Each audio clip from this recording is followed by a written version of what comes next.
So ang ginawa ko, inalam ko muna yung exam coverage and naghanap ako ng review materials. So dalawang yung in-examan ko, di ba? Ang kagandahan kasi sa civil service and PNP, para naman siya may communication skills.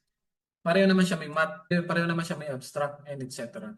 So kung anong nireview ko sa PNPA, applicable din siya sa civil service that time. Baka ito makatulong sa inyo. Siyempre, alamin niyo yung coverage. May mga nagtatanong kasi ng mga aplikante, ano daw yung coverage ng exam. So, do your own research na. For example, kung napol ko mang examan mo, i-research mo na agad yun at yun ang pag-aaralan mo. Pag sinabing communication skills, biyak-biyakin mo na yun. Ano ba yung sa loob ng communication skills? Ang kagandahan ngayon, meron ng internet. Mas ginagamit na siya ngayon. Meron ng AI eh. Pwede mo na siyang magamit para utusan na mag-research para sa'yo.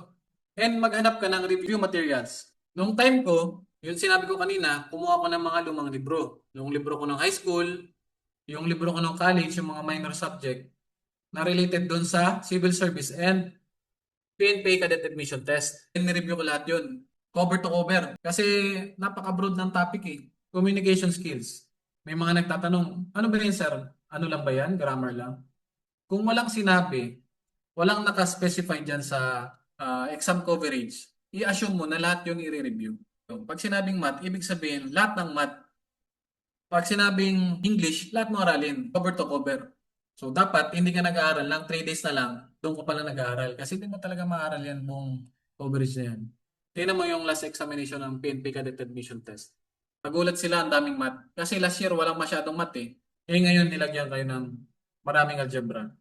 Yung review materials pwede mong gamitin. Meron na nga mga AI. Halimbawa, merong topic. For example, sa English, math. Pag kinapy-paste mo, pinis mo doon sa AI na yon, gagawin ka na ng set of questionnaires. Napakaganda ngayon. Internet lang ang kailangan mo. Dati talagang maghahanap ka ng mga libro. Pero ngayon, madali na lang. Kung mag-exam ako ngayon, yun yung gagawin ko.